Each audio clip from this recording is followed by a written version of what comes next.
Sort of zoomed in on us. Hi everybody, it's Natalie from Creative Makers.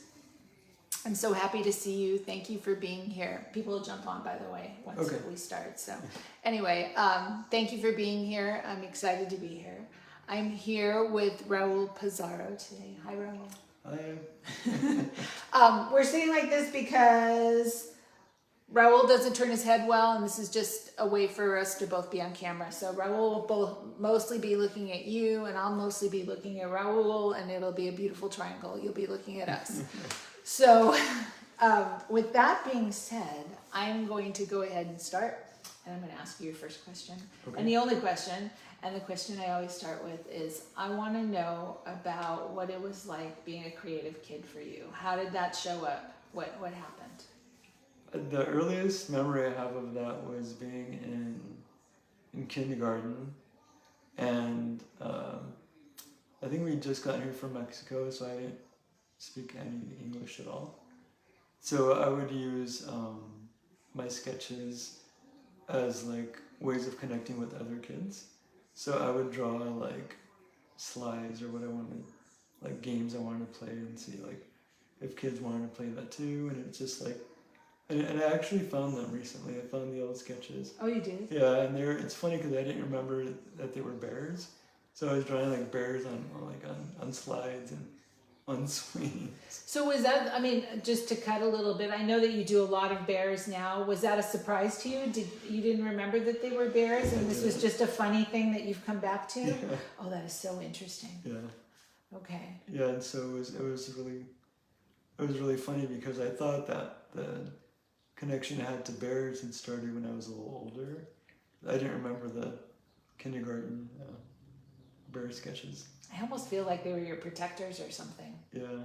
Well, they felt like it because the first time I remember being really connected to a bear was I had to go in for a really minor operation when I was little, and they gave me like a really big teddy bear, and I just remember feeling really safe with that there, and since then I've always been drawn to bears.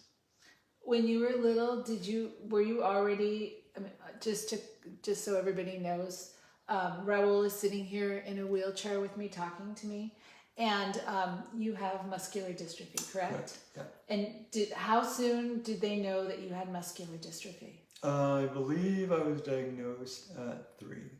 Oh, so even when you went into kindergarten, you already knew? Yeah. Or they already knew? Well, they knew, I didn't know.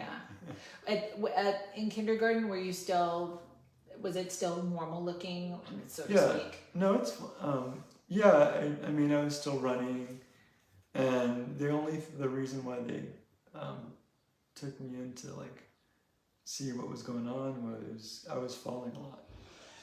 Like more than average kids, I guess. And that's when they found out. That's when they did the biopsy and stuff. Yeah. So you're in kindergarten, you're having this connection to bears, and you're using your sketches as a translator, so to speak. Yeah. How did it, was that just your introduction? You were like, this is the way to communicate, and I'm just going to keep communicating this way in terms of like drawing? I'm not sure if I did that cognitively. I think it turned into that over time, and I didn't realize I was doing that until I was in high school, so it took some time. Because I was always, I mean, the stereotypical artist, always like sketching during class, when I shouldn't be paying attention, or like sketching inside of like my school books, like on the corners and the fringes, and it just never stopped. I was always doing that, and then in high school is when I realized that I like inadvertently been using that to like bring in people who thought the same way, like other artists or like weirdos that just didn't really connect with other kids. Yeah. Who weren't cool kids, who were like the nerds, or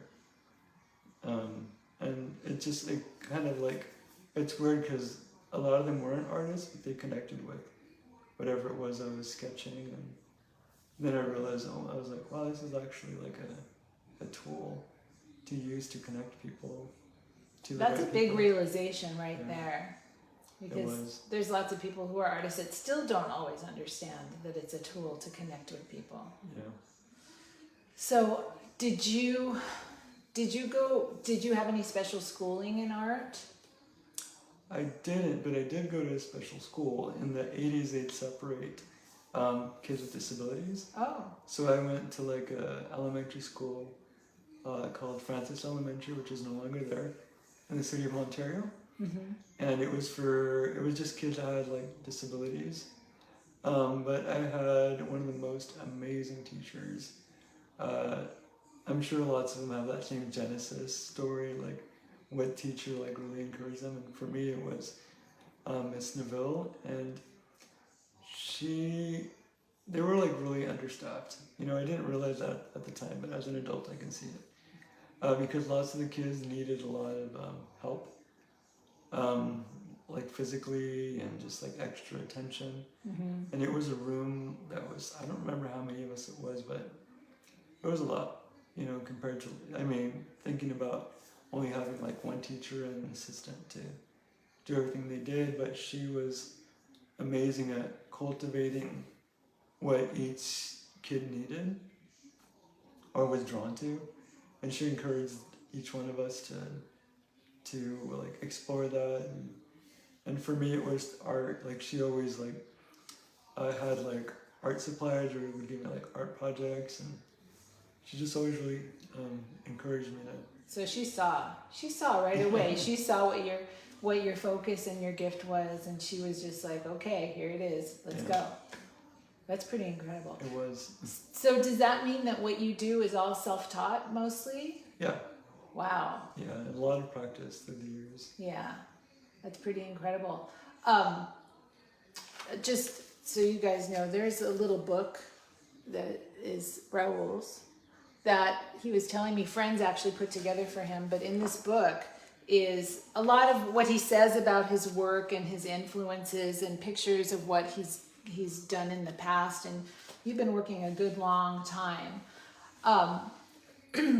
You talk about in the book how your first influence was Dolly.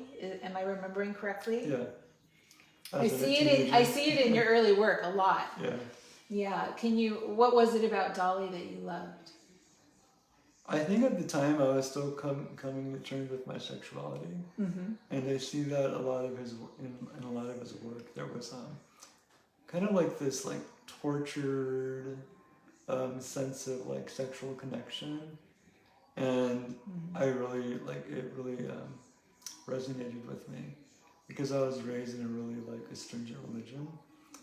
Where, like, I mean, that was frowned upon, obviously. Like, right. Unfortunately. There's not many religions, at least, that are stringent that actually accept that sort of thing. I know. So that's probably that and the color and his techniques. And I was just amazed at everything he was doing or did.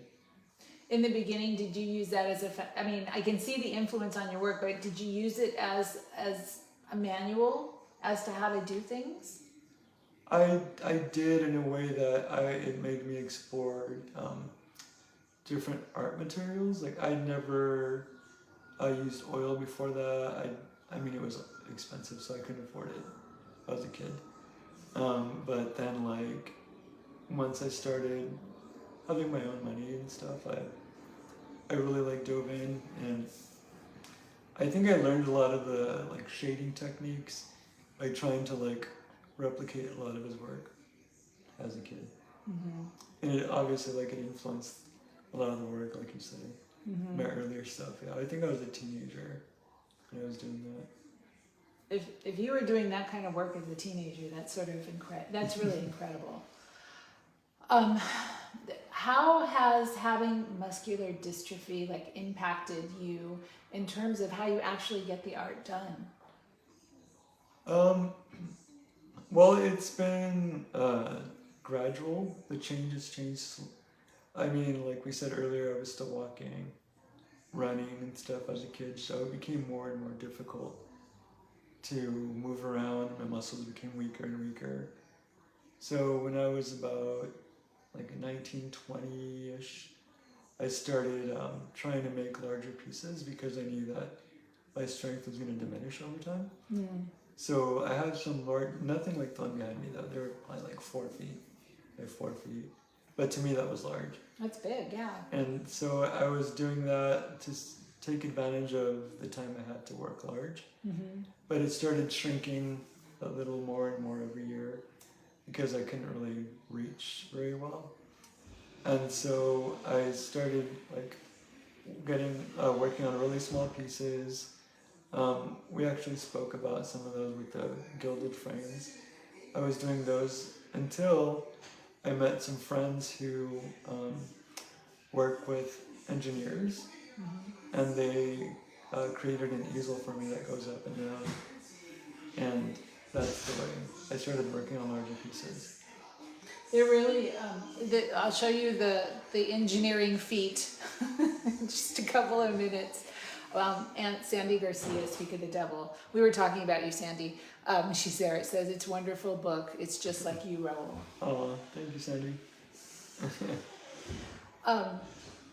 So tell me about your work and how it's progressed over the years and how you've gotten to where you are now in terms of just the meaning behind your work and the images that you choose. So I was working on lots of figurative portraits of different people who were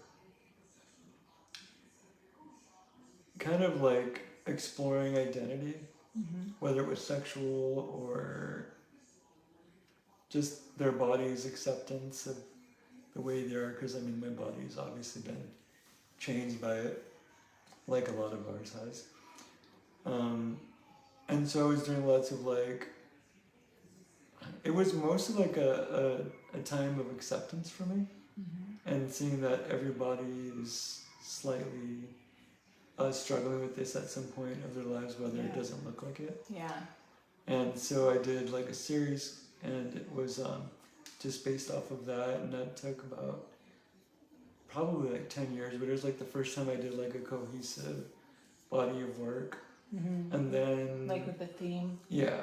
Mm-hmm. And then I started like to What was did you have a name for that? yeah, that was titled Songs for a Deaf God. Okay.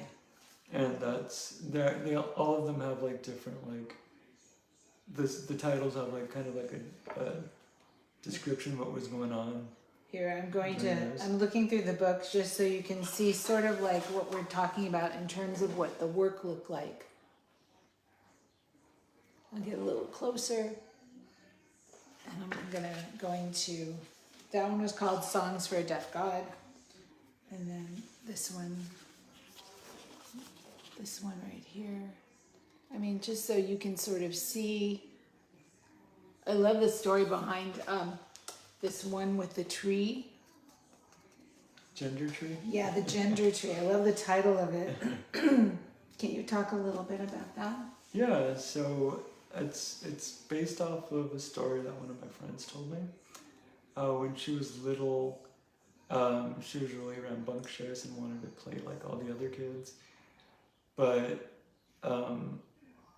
at some point she was shamed because they're saying, well, they told her that girls play a certain way and boys play a certain way. And so she really loved climbing trees. And so I don't remember if it was like some relative of hers told her that girls don't do that, and just like really made her feel crummy about just doing something that gave her so much happiness and so simple. And just like it really resonated with me, especially with that series, because that was exactly what it's about. It's about like challenging norms that we pick up, that our parents or like relatives picked up, and they're just ideas that just don't really make any sense.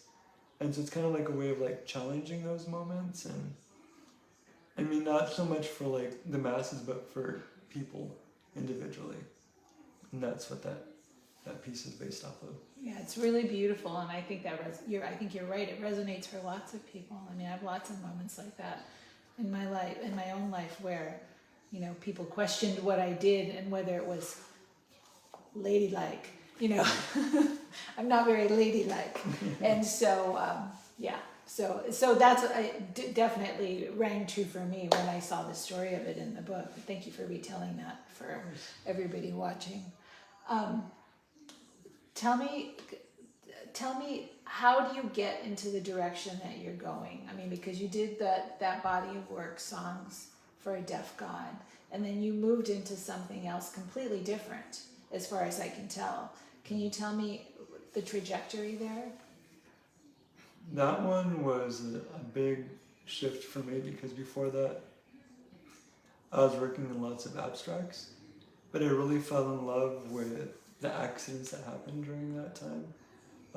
I was exploring different mediums, and so I was trying to see what worked with what, and lots of like really cool accidents happened, like spills, and I just fell in love with the way things would kind of like just flow and how you can control that, and that just became like you can see that in the backgrounds of the Songs for Deaf God, because I didn't realize I was doing that, but I was like, it was kind of like pushing me into like other bodies of work. And so I had never painted like a person before, like a portrait. Oh, like a real portrait, Yeah. not something out of your head. Right, or like out of a magazine or something. This was the first time I had someone pose, and I didn't really know what to expect. And so like I reached out to a couple of my friends, and they were totally on board. So everyone I painted are like my friends. They're people I know. And so that like when I started doing that, I didn't really know exactly what the idea was behind it, but other than like really wanting to like develop my skills as an artist in different mediums, because I just really wanted to see what I love the most. And so I was challenging myself to like leave stuff that I was really comfortable with, and so I didn't really feel like I was very good with portraits. I was just going to ask you, how did you feel about doing that, especially that first one? Working from a live model is a challenge. Very. Yeah. Yeah, and I didn't want to like mess it up, especially because I knew my friend would see it, and Yeah. I didn't want her to not like it or like be offended in any sort of way. So that was like the first time I started working with that, and while I was working on it, I think I'm a lot like a lot of artists where sometimes we just start creating and then we find like what we're actually working on, and it's kind of like you hear it all the time. It's therapeutic, it's meditative, and that's when like all of these other ideas like bloomed. Yeah. And that was the beginning of that series. And then when after like a few years of working on that, I didn't realize that I was falling into like a really deep depression. Oh. Because my body had like started to like really shift and become weaker and weaker and weaker, and I lost a lot of autonomy over places I could go. I couldn't drive anymore, and I just kind of like started to slip into this without realizing it, because I just started like feeling normal to feel like that, until I realized that this wasn't like normal for me. And around that time is when my brother had like his first child, and it sounds so weird, but like and he wasn't my kid, but they had actually moved in next door, and so he wouldn't eat breakfast unless I fed him. So like it was just really simple things like that where I felt like I could actually give back, and and he would ask me like to draw bears in different situations, and so I would just do that to connect with him and like encourage him like through language or art, or just get him to like really like develop his like love for art or just creation or creating. And that just became a thing. I thought I was just going to do like a few little pieces, but it became a lot larger, as you can see behind me. A lot larger. Became cinematic almost. Yeah. I want to go back for just a second.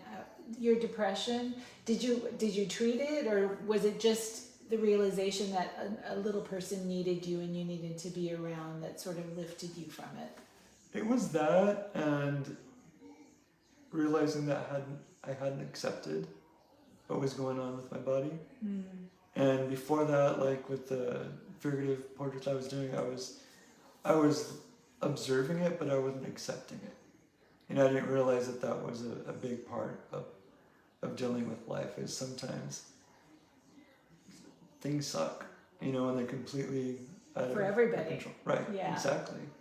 And so just being able to see that was pretty big for me.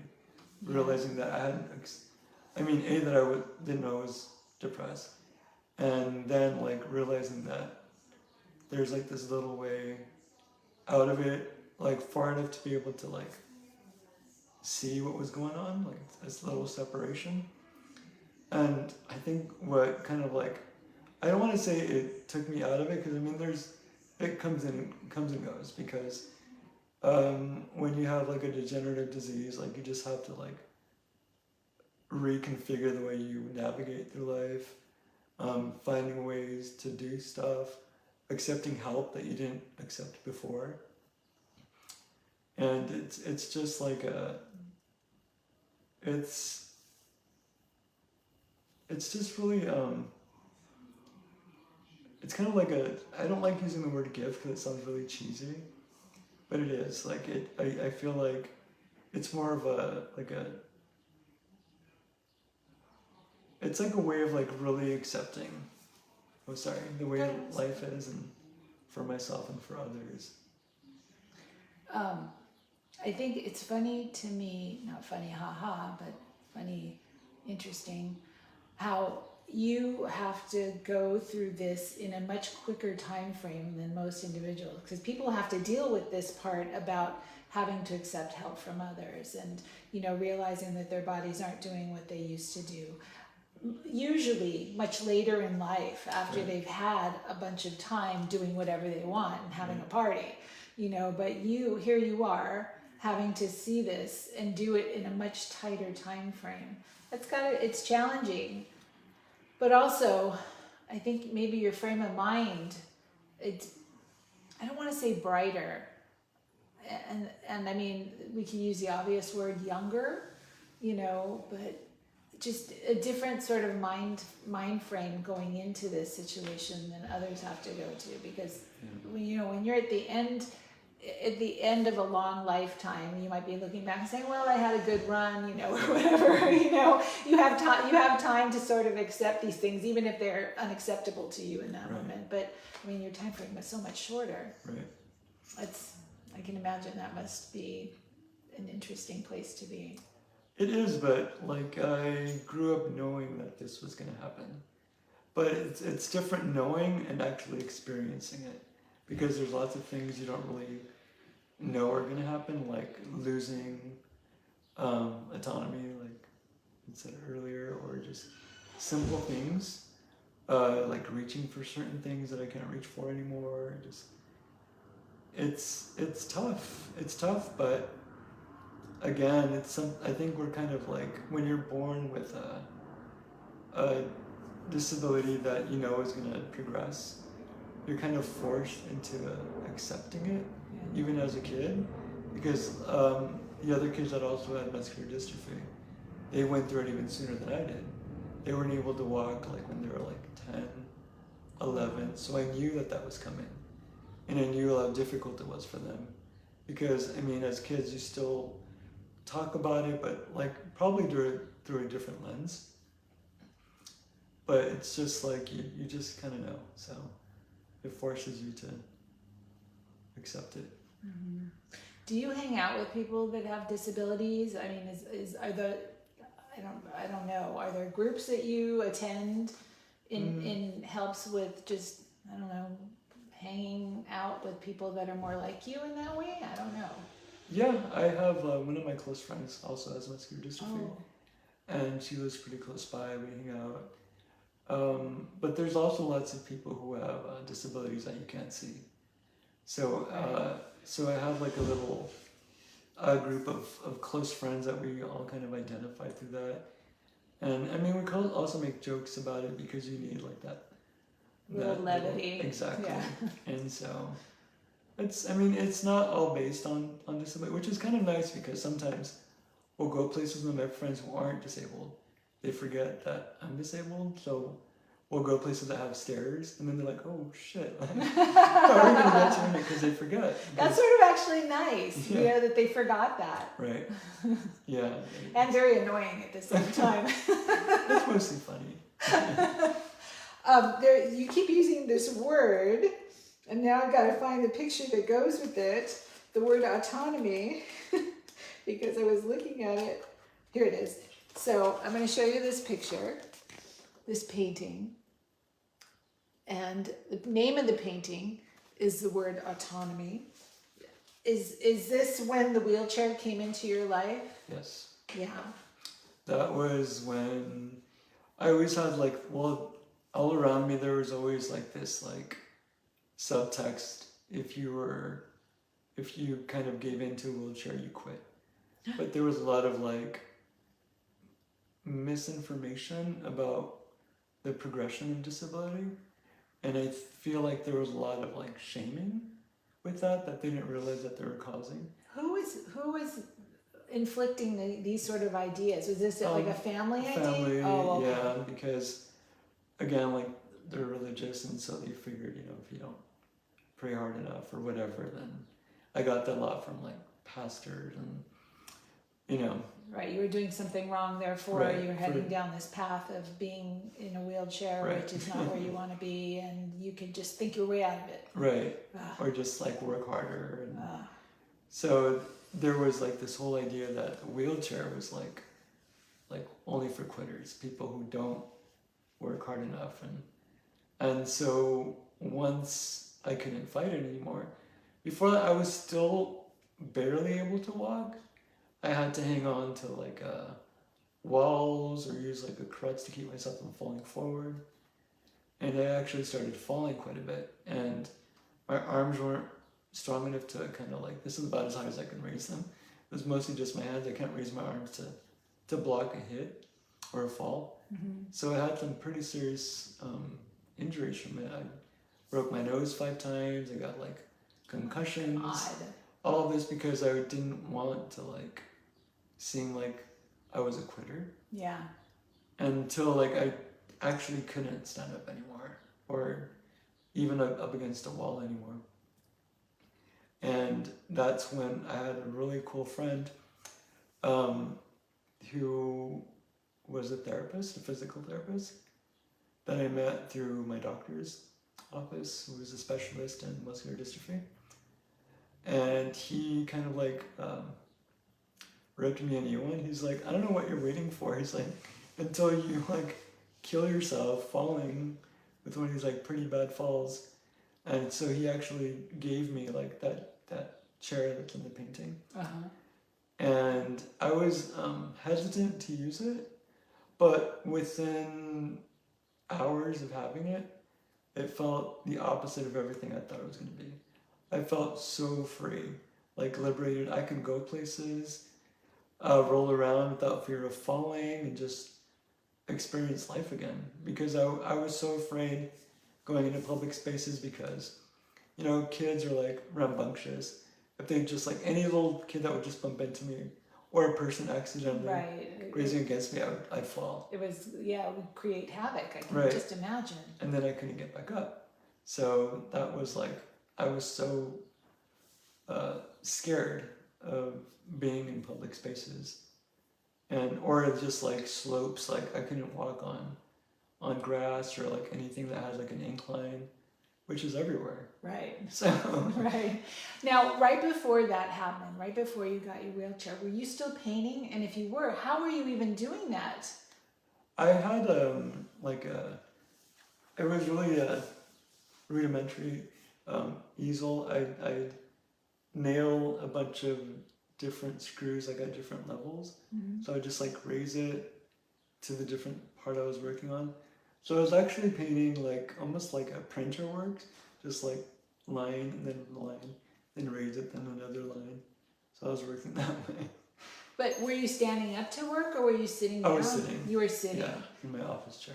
Wow, okay, and then just swiveling to get paints Right. and such. Yeah. But that way you didn't have the fear of falling. Because I was just trying to imagine you like gripping your artwork and trying to paint at the same time while standing. That Well, that sounds was like another thing. I couldn't sit and paint like I am right now. I had to stack stuff up, so I had to cross my legs, and then on top of my legs, I put like a really thick pillow, so I could lean forward and keep me from like plopping out of my chair. Mhm. So it just kind of like support me, leaning forward just enough for me to work, and just enough for me to still have enough momentum to get back up.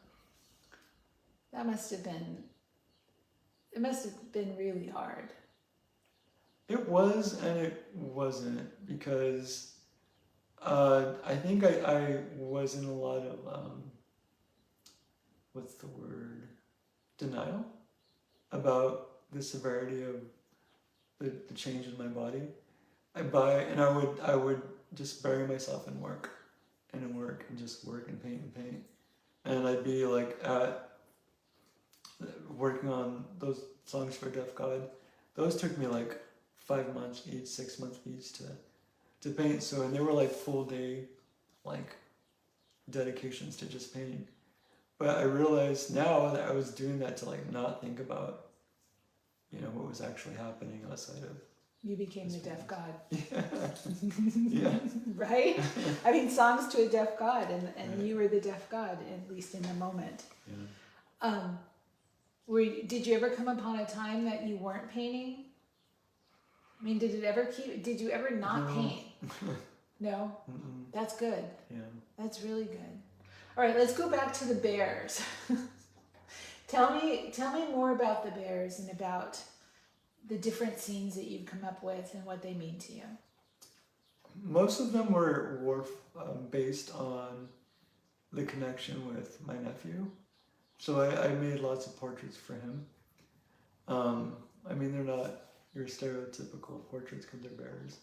And I wish my nephews were bears, that'd be cute. But they're just mostly like, this is around the time that I was still like kind of emerging from the depression. And I was getting sicker and sicker. I started developing like heart failure, and so I started to I was forced to realize that we're not here for a very long time. So it's hard to accept that this person that's really important to you may not see you eventually. And so I started making these paintings for him to remember that connection, and also kind of in a way of encouraging him to find his own way. And that's why the painting behind me, the grizzly's actually letting him go, but letting him just explore. And there's lots of literature on the ground for him to opt into what he wants to learn about, what is going to be important to him, what isn't. And it's just that's why it's called the greatest acceptance, because it's something that is really tough, but it's also something that we really need to think about as people, whether we're adults or not. For me, death has never been something that's too scary, because my culture kind of celebrates it. And also, growing up, I mean, it sounds a little morose, but it wasn't for us. A lot of my friends passed away when I was small, so it's just something that we knew was going to happen. So we just grew up with that. I grew up with that, in the back of my mind. And of course, it's sad, but it's also it's an important thing to accept that life continues outside of us, and it's important to leave a good path, or a better space for the future, the next generation of people. So that's a really long-winded description of the painting behind. No, it's awesome. How are people finding you? How are you showing your work? How do people know about you? I mean, are you actively pursuing galleries and stuff to show your work? I mean, how did that part happen? I used to when I was still able to get places by myself. I was able to deliver work. I was working a lot in downtown LA, probably in the early 2000s, when things were like really popping off their little galleries, and it had like, it was at a time where I think it was still affordable for lots of artists to open up gallery spaces and explore different types of art that wasn't all just about making money. It was about community, and it was really cool. So I met a lot of different artists there, and I think that's when it started. I started meeting other curators, and like the art world is actually quite small. Like everybody is connected in one way or another, and they all kind of know each other. Yeah. And I think that's the way that it's worked, because I wasn't able to deliver work anymore. Maybe like 15 years ago, I was forced to pull out of that because I couldn't deliver work.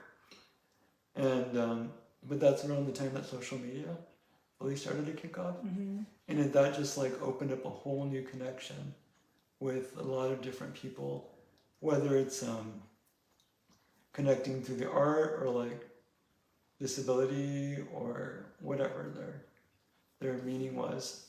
And I started doing lots of stuff through like online art shows and just finding new ways of staying connected. And I've also been very lucky to meet a lot of gallery owners that have reached out, and we've had like some shows that way. So do people ever say, I really want you to physically be in my show, I'm going to come over and pick up your art for you? Yes. They do that now? Yeah, that happened. It's kind of a funny story. So I worked with a gallery. I'm not sure if you're familiar. It's in Pasadena. What's it called? It's called, it's no longer there. It was Flower Pepper Gallery. No, I don't know that one. It was really cool. They had lots of like... oh, was it on Raymond? Yes. Yes, I do corner. remember it. Yes. Yeah, really cool gallery. They all had lots of like different types of art, and it was really curated really beautifully. And so I, at the time, I think she was shifting or like opening like pop-ups. And so she wanted to do like a solo show out in, I believe it was Chinatown. And so she came and was really kind, picked up a lot of my work and took it to set it up and basically did all the work. And when we showed up, like, it was one of those moments where I'm telling you that like people who are familiar with me forget that I'm disabled. And there was stairs to get into the gallery. So we had to like, my brother was with me, we were able to like pull the van up against it and like lower the ramp right up against the door. So it was like a drawbridge. Oh my God.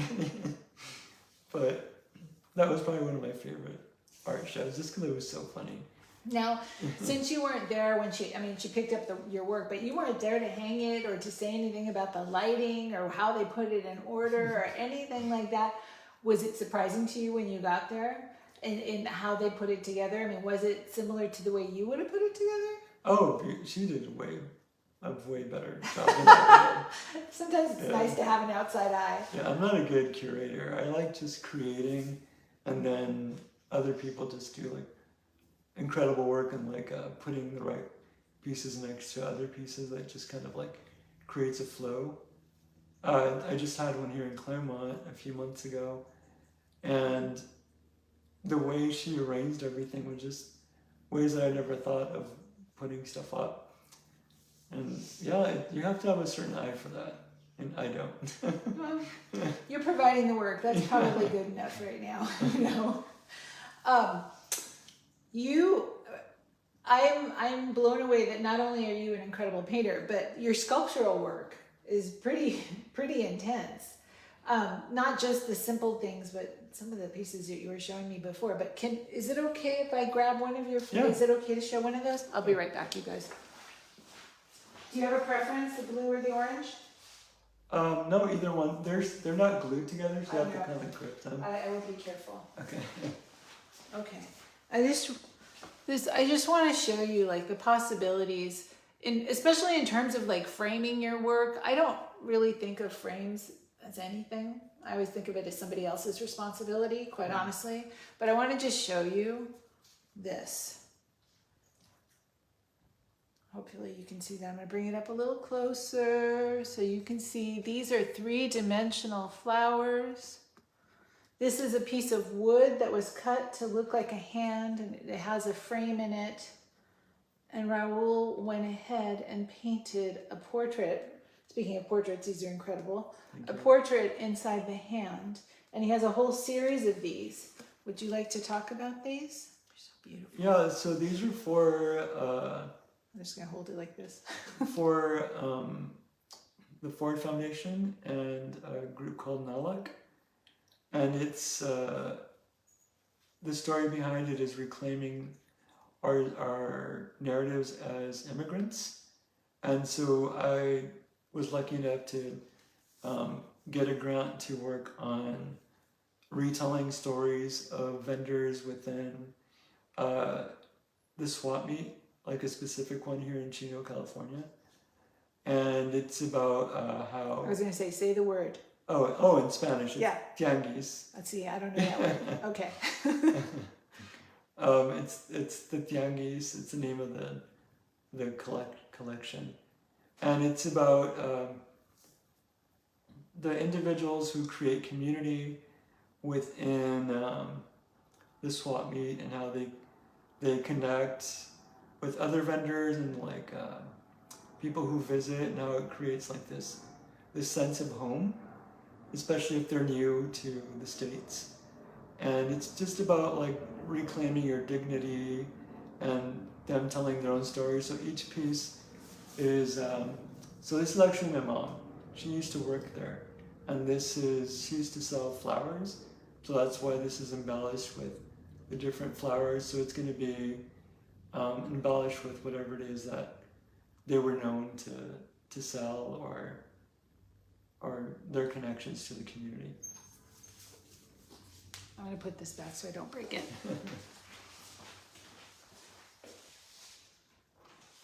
It's such a beautiful idea. How did you come up with that idea? They invited me to participate in, they just gave you like a really like broad idea of like how do you reclaim your stories as an immigrant. Especially during this past presidency, we had to like really show our dignity and our self-worth.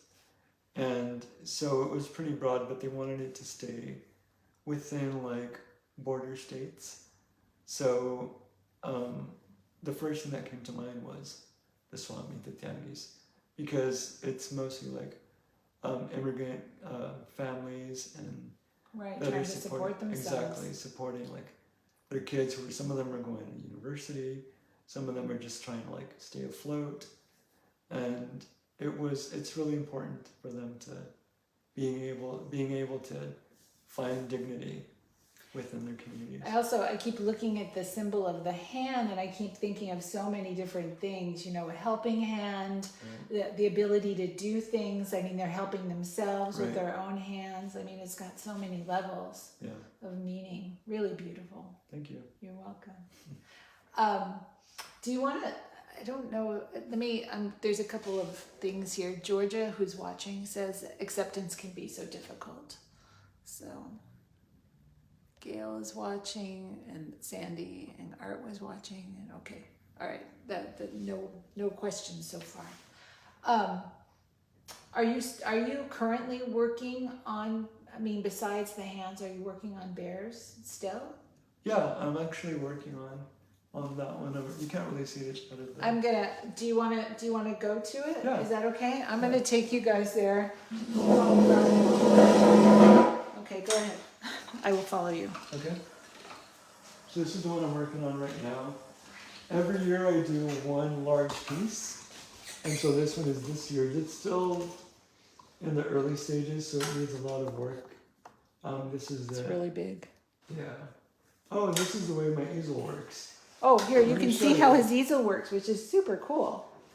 So this is a group that one of my friends, Tony, set up at Northrop Grumman, and it was called the Fab Lab. And so they have a lab with pearls on it. So it goes up and down.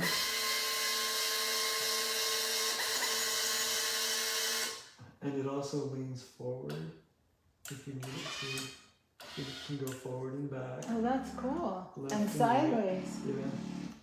So this is the way it works. I bring it down to whatever I'm working on at the moment. And the parts that I still can't reach, this chair actually elevates. Mm-hmm. So it helps me reach spots that are a little higher up. Mm-hmm. That's really great. I love the way you work too. You guys, I don't know if you can see, but I love the way you've got like a little piece of a candle here to give you an idea of how you want the flame to look, or maybe the highlights to look because of the flame. It's just a beautiful way to work. You know, when you don't know how to do something, gravitate towards something that you can see so that you can go there. Also, this is a really lovely little idea that I never would have thought of, but having like a teeny tiny mini palette on your painting that you just have taped here so that you can just work. That's really a great idea. Thank you. Yeah, this should be a thing. Yeah, it's great. I'm going to just raise this so people can sort of see. So it's two bears and a third bear, the panda bear, the baby bear, sort of playing in the water. And it looks like the bear is telling a secret. I want to show you there. That's the top of it. Is that what's happening here? Is there a secret being told? It's both of them are telling this cub or panda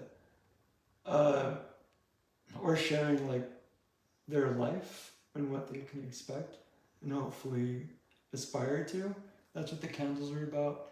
And it's the one that's right above the panda is actually handing or like illuminating them with the candle, which is This one. Yeah, like earthly knowledge. And the one pointing up to the heavens is about exploring everything outside of us, everything that we know. And that's why it's pointing towards like the stars and the universe. I've seen this in other paintings of yours. I love these skylines that you do. Thank you. They just glow. It's just so beautiful. Just from a technical aspect, they're so beautiful. All right, let's go back for a sec, if you don't mind. We're going back, guys.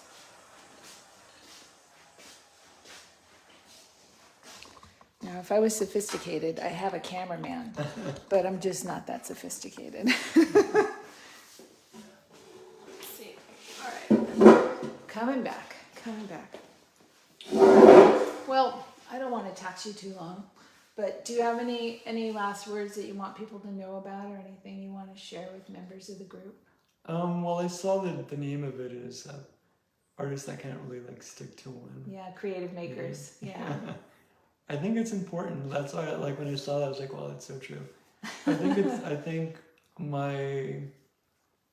I'd want to like encourage everyone to just continue to explore different mediums and don't get stuck on just one. Sometimes you'll love one and then you'll shift to another.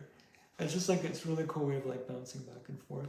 And it's also a really cool way of like keeping your mind activated and connected. Is sometimes like personally, when I'm stuck on a piece that's really tedious and I start getting really kind of just over it and just frustrated because it's taking so long. Yeah. I start working on something else, like a completely different medium. Like that's how I started working with clay, because it was just a different tactical experience, and it's a really cool way to be able to shift your mind and keep it engaged in creating. I think that sounds great. I loved all those ideas, and I agree completely. Well, thank you for being here with me. I really appreciate it. It's been so beautiful. Thank you, everybody, for hanging out. Until we do it again next week, I'll see you later. Bye.